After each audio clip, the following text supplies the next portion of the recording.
पूरे हिंदुस्तान का दुर्भाग्य है आप इतनी अच्छी अच्छी बातें कर रहे हो। मैं सोच के कह रहा हूँ ये क्या कर रहे हैं।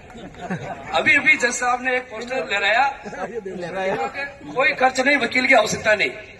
मतलब आपको एक धीमा चेयर दिया जा रहा है। न्यायाधीश एडवोकेट कोटे से जज बनने के बाद भी अगर आपसे पोस्टर लहराते हैं कि कोई खर्च नहीं, वकील की आवश्यकता नहीं, तो मेरा निवेदन है इसका मतलब कोर्ट की आवश्यकता ही नहीं है। जो अधिकारी जज बन चुके हैं या उनके बेटे पोते जज बन चुके हैं, अब जो नया अधिवक्ता बनेगा वो क्या करेगा। ये जो पोस्टर है, ये पोस्टर का मतलब क्या है भाई, इनको जागरूकता पैदा करनी चाहिए। लेकिन अगर इसमें ये लिखते हैं कि कोई खर्च नहीं, वकील की आवश्यकता नहीं, और ये पोस्टर हमारे से प्रकाशित करा रहे हैं, इससे बड़ा दुर्भाग्य क्या होगा। अगर ये एडवोकेट होते हैं और एडवोकेट कोर्ट से ऑनरेबल आनंद जी शर्मा जज बने हैं, तो मेरा निवेदन, आप मीडिएशन की बातें करते हो, अगर आपके पास कोई क्लाइंट आता है और आप उनकी मीडिएशन की बातें करोगे तो आपको वकील बनाएगा कौन भाई। आप तो मीडिएशन करना तो उसके परिवार वाले करा देंगे, उसके रिश्तेदार करा देंगे। तो एडवोकेसी के लिए आने वाले फ्यूचर में अगर आप इस सिद्धांतों पे चलते हो, और दूसरी बात, राजस्थान के अंदर 33 जिले हैं, अब 41 जिले बन चुके हैं। 41 जिले में एडीजे रैंक के अधिकारी को एक लिपिक बना रखा, इससे बड़ा दुर्भाग्य क्या होगा। विशाल जी भार्गव इतने ऑनरेबल जज है कि वो रोज 10 फैसले कर सकते हैं, और सब कहते हैं मेडिटेशन करो। सीपीसी सिविल प्रोसीजर कोड की धारा 89 क्या कहती है, एट एनी स्टेज, किसी भी स्टेज में आप मेडिटेशन कर सकते हो। इसके लिए आपको अभियान चलाने की आवश्यकता नहीं है, विधिक सेवा प्राधिकरण की कोई आवश्यकता ही नहीं है। अगर विधिक सेवा प्राधिकरण ऐसा चलता रहा तो आज मैं लिख लूं, आज के 10 साल बाद आप कोई एडवोकेट नहीं रहोगे।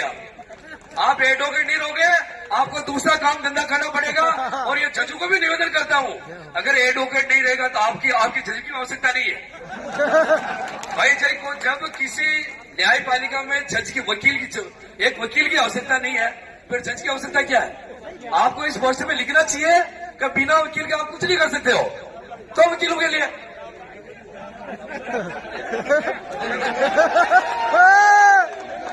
मैं सभी अधिवक्ताओं से निवेदन करता हूं, और जुडिशरी को भी एक वार्निंग देता हूं।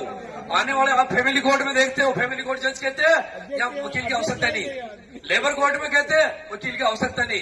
तो मेरा निवेदन आप करोगे क्या। और आने वाले समय में मैं एक निवेदन और कर दूं, आप जिस देश में रहते हो, सबसे पहले तो आप भाग्यशाली होगा, भारत में पैदा हुए। आपके 7 पड़ोसी देशों में अराजकता और क्रांतियां हो चुकी है, और आपको पता है इथियोपिया में एक ज्वालामुखी फूटी और 4,500 किलोमीटर से यहाँ वो उसकी राख आई, जिससे फ्लाइट चेंज हो गई। आप मेरे में बैठ जाऊंगा, मुझे क्या कहना, पर मेरा एक निवेदन है, वकील होने के नाते अगर वकील की बात नहीं करेंगे, मुझे कोई जजों ने वोट देके या नहीं बनाया, मुझे वकीलों ने वोट देके यहाँ भेजा है, तो मेरी ड्यूटी बनती है मैं वकील के अधिकारी का रक्षा करूं। आप चाहे पोस्टर ले रहे हो, आप चाहे कोई भी योजना बनाओ, लेकिन अधिवक्ता की भूमिका के बिना आप कुछ नहीं कर सकते हो। अभी आपको 2023 में एक बात, छोटी सी बात, 2023 में 1 जुलाई 2023 से नए कानून बने। उन नए कानूनों को आप देखोगे तो आप पागल हो जाओगे। उस कानून में प्रोविजन है कि किसी व्यक्ति बिना किसी विवाह विच्छेद के कोई भी पत्नी बच्चों से कहीं भी जा सकती है, आप एक एफआईआर नहीं करा सकते हो। और सुप्रीम कोर्ट के पूर्व जस्टिस टीसी ठाकुर साहब ने कहा कि लिव इन रिलेशन एग्रीमेंट भगवान राधा और कृष्ण ने भी किया था। तो दुर्भाग्य देखो, उस समय राधा जी थे 19 साल के और भगवान कृष्ण थे 8 साल के। उनको यही पता नहीं कॉन्वेंट स्कूलों में पढ़े हुए जजों को, राधा 8 साल का बच्चा क्या समझता है। अभी भी 8 साल का बच्चा कुछ नहीं समझता हो, आप अपनी मोबाइल क्रांति मान लो। तो मेरा निवेदन है, अधिवक्ताओं के लिए आने वाले जितने भी कानून बन रहे हैं, अधिवक्ताओं की भूमिका रखे। और अभी जो नए कानून बन रहे हैं, उन कानूनों में भी अधिवक्ताओं को मार किया जा रहा है। तो इसलिए मेरा निवेदन है, और जजों से भी निवेदन, आप हाईकोर्ट में बैठते हो, कोई भी नया कानून बने, वकीलों की भूमिका पूरी रखे। और मैं आपसे निवेदन करता हूँ, आप जो हमारे छोटे से निवेदन पर आप आए हो, और एक जुडिशरी से और निवेदन करूँ कि कोई भी परमिशन होती जो 2023 में पास रुपए हुए 2025 में लग रहे हैं, 3-3 साल डिले से जो रेटें बढ़ जाती है, इसके लिए भी जुडिशरी जिम्मेदार है।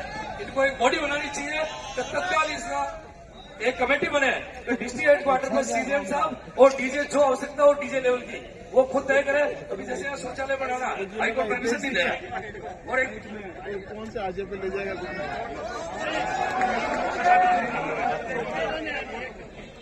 तो मेरा सभी से निवेदन, आप अल्पाहार लेके बजाए। जय हिंद, जय भारत।